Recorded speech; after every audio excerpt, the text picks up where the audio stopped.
So choice of words by a news organization can be a very, very powerful tool in helping a side in a conflict, as we have seen, in the case of Israeli invasion of Gaza, or should we say the whole of Palestine in the last 5 months.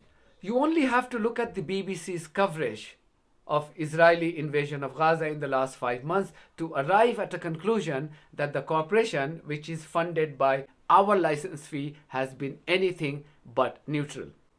This is John Simpson, the veteran BBC broadcaster, formerly the BBC's foreign correspondent, this morning on the BBC. All wars come to an end, even the First and Second World Wars, even Vietnam, even the American and British occupation of Iraq. At some point, one side or the other realizes it's not going to win, the peace talks start, and eventually a deal is done. We've got two particularly bitter wars going on at present, Israel-Gaza and the Russian invasion of Ukraine. How might they... So for John, it's Russian invasion of Ukraine, even though there are two fully well-equipped armies engaged in a conflict in the case of Russia and Ukraine.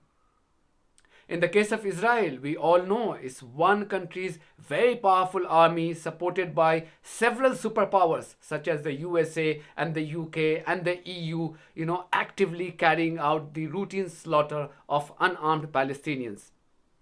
And yet, it's Israel-Gaza war and not Israeli invasion of Palestine. Then there are other ways to help a side in a conflict, as was rightly pointed out by the Palestinian ambassador to the United Kingdom.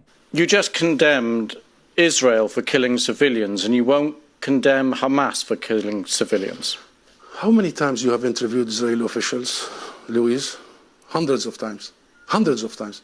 How many times Israel have committed war crimes right live on your own cameras? Do you start by asking them to condemn themselves? Have you? You don't. You don't. No, I'll answer that question. You don't. You know why I refuse to answer this question? Because I refuse the premise of it.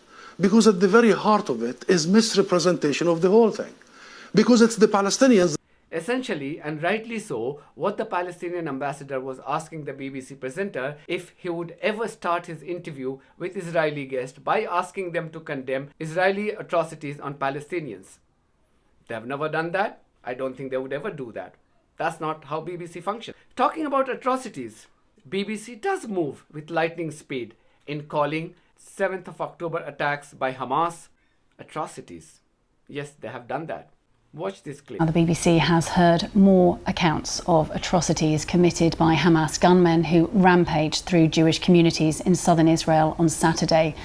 One of the most shocking massacres took place in the village of Kfar Aza. Our correspondent Nick B. But you would never see BBC using such terms like atrocities to describe the Israeli actions in Gaza over the period of 5 months, which have left more than 30,000 killed, mostly women and children. And this is not Hamas-run health ministry. Now this has been confirmed by USA, by UN, by UK. In fact, only yesterday, the US President Joe Biden himself mentioned the word 30,000 killings in his State of the Union address. Previously, his Defense Secretary Lloyd Austin has said the same thing during his congressional hearings. This war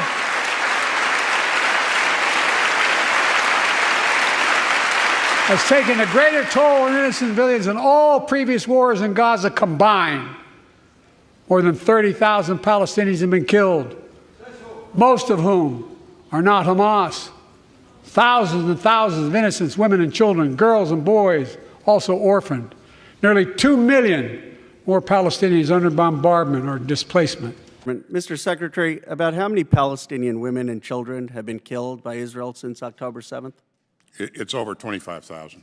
But yet, for BBC, it's Hamas-run health ministry figure. Hamas-run health ministry in Gaza has announced that more than 30,000 Palestinians have been killed in the territory since the conflict began on October the 7th.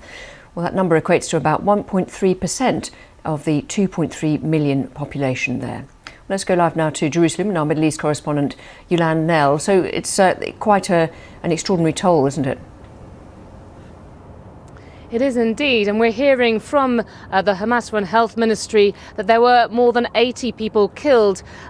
So the question is, why does BBC do it? After all, it never said Netanyahu-run government or Netanyahu-run health ministry while describing the death toll of October the 7th attacks.